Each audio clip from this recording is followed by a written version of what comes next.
This morning I've headed west from Penrith, across the Blue Mountains, past Katoomba, past Lithgow and out to the Gardens of Stone National Park to meet with composer and pianist Amanda Handel and musician, didge player Michael Jackson. The Gardens of Stone is a national park within the Blue Mountains World Heritage Area that's bordered by the Castlereagh Highway, which goes out to Mudgee, the Glen Davis Road and the Wallamaya National Park, the most well-known part of that being Nunes and Walgan Valley. You get a lot of honey eaters in this particular area. New Holland honey eaters at the moment.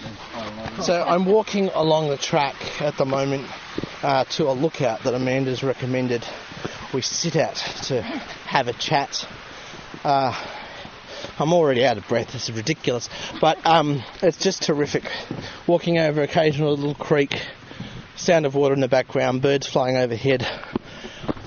I asked Amanda to describe what the park looks like. Amazing views, huge distances and vast cliffs and rock formations in the shape of pagodas, which is what makes this national park so special. It's unique to the world. Lots of intricate ironstone formations. I'm just looking over there. Incredible on the top of the escarpment there as it comes down in through the valley. And lots of bush, lots of sky, and we just had a couple of black cockatoos fly over. So, with all the places in the mountains, and you know, there's so many gorgeous places in the mountains, how did you discover the Gardens of Stone? I heard about it from Wyn Jones, who's a very famous environmentalist, and I happened to be teaching him the piano at the time. And as soon as he said to me, I've got to take you out to the Gardens of Stone, and just immediately I thought, yes, I've got to go there. That sounds like music to me. And how did you discover it, Michael? With my dad growing up. We used to go out that way, and then I think in the mid-1990s I was doing an outdoor guiding certificate at TAFE, and we went out there as well. So I'd been out there a few times. The first place I went up was Donkey Mountain, which is very, very, very, very steep and a really difficult climb, and went through a landslide, and you know, it was actually very dangerous.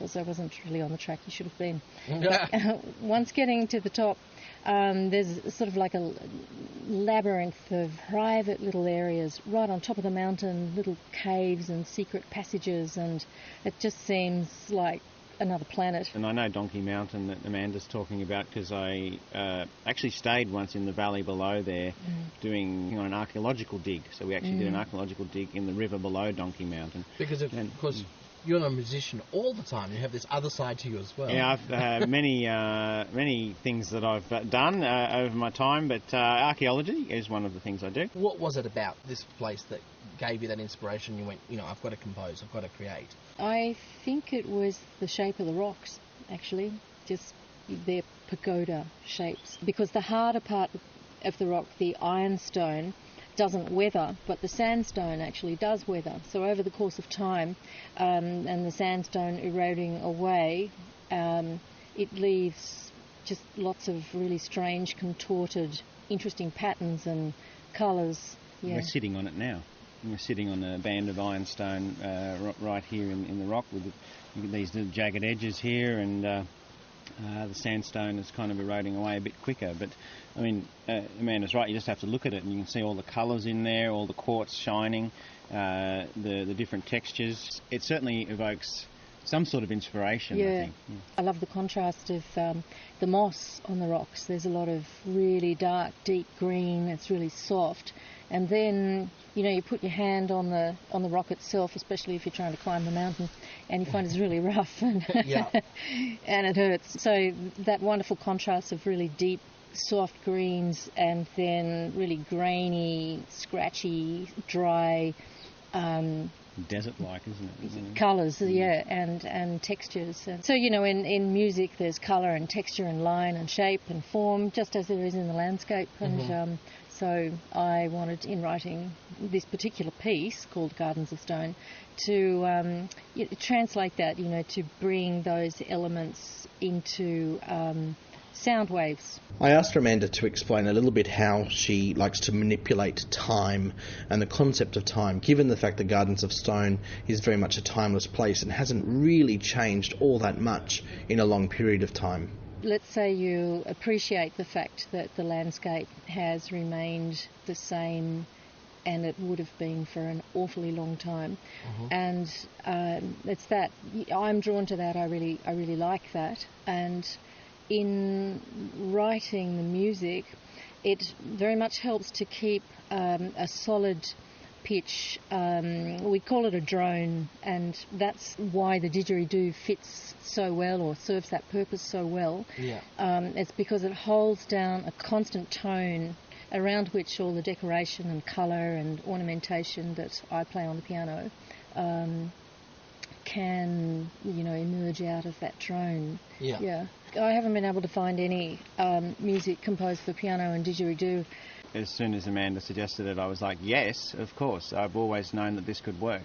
And I was impressed with Amanda's professionalism, and I knew that whatever came out of it would be equally professional. And you don't just play the didgeridoo? No, I play didgeribone as well, and that's an instrument that's not played by many people, but it is played throughout the world. It's a multi-pitch didgeridoo, so it's made from plastic, but it's 2 sliding pipes, and you can play 9 didgeridoo notes, so you can shift around quite quickly between the different notes. And if you change your embouchure, you can play it as a melodic instrument, like a French horn.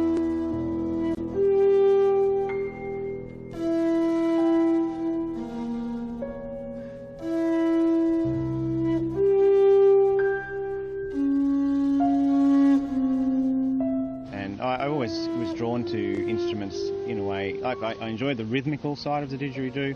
I really respond to that. I'm probably a frustrated drummer in my past, but also I was a boy soprano, so I was always singing soprano pieces with highly melodic.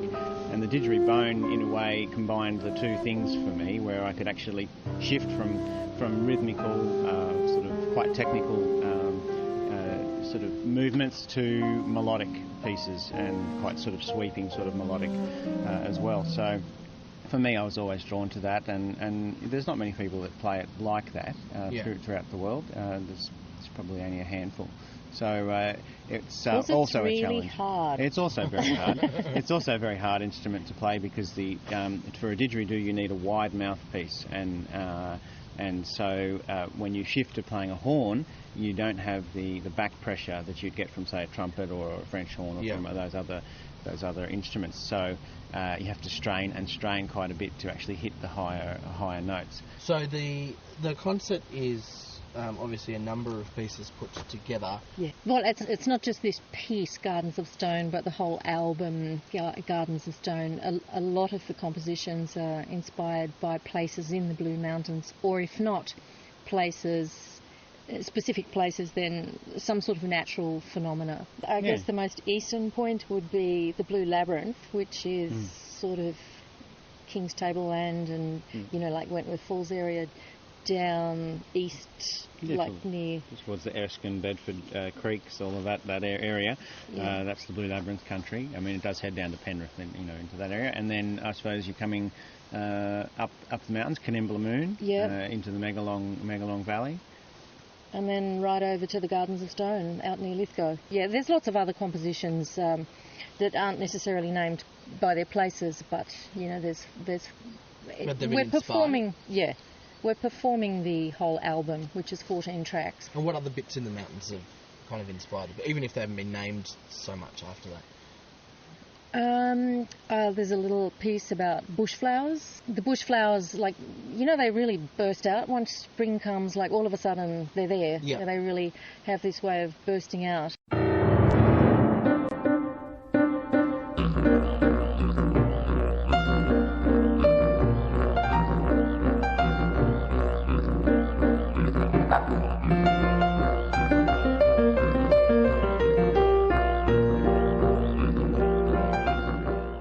And the Australian flower is very hardy and very strong, and they're usually very small. So I don't know. I just tried to capture that in the music, this spikiness and dryness, and yet very impressive bursting out. I play a dig solo on the album. We both do a solo. Mine is called Bunburrung. Bunburrung is a local Aboriginal word for mountain dragon. It's little Jackie dragon lizards you see out in the bush all the time, everywhere, and they scurry out from under your feet.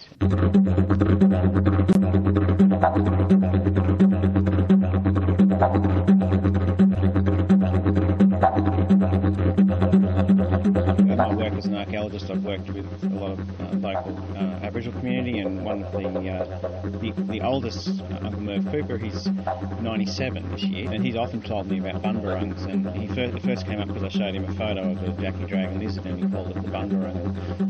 There's stories that were recorded about this lizard, and I thought, well, I'll come up with a didgeridoo solo which captures the spirit of the bunburrung. It's quick and agile movements, so it's a highly technical little thing when you nearly tread on it, and it bolts underneath your feet and runs up and around into the forest, very well camouflaged.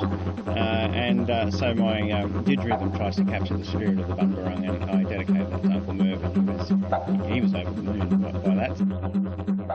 I've got a couple of little pieces inspired by the Jenolan Caves. Two little pieces called River Cave and Stalactite. And so, I'm thinking of the underground water system, just the elements of rock and water and, again, time and what happens over the course of time. So you've got this system running underground, and so the piece River Cave has got a really unusual rhythm of 5 + 7 over 12 over 8. So there's 12 quavers in bar, but it's grouped in crotchets and dotted crotchets for the technical, So you've done this to make it hard for yourself? Well, I don't know. No, I think so.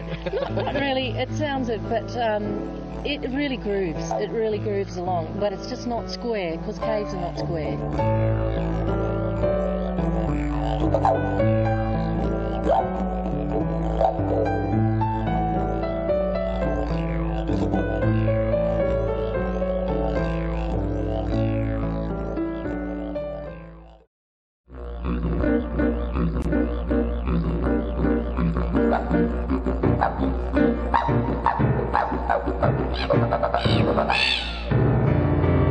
People who are really interested in didgeridoo, Michael is an extraordinary player, a true universal virtuosic exponent of this instrument, and it's really a rare thing to be able to play the didgeridoo in a virtuosic way.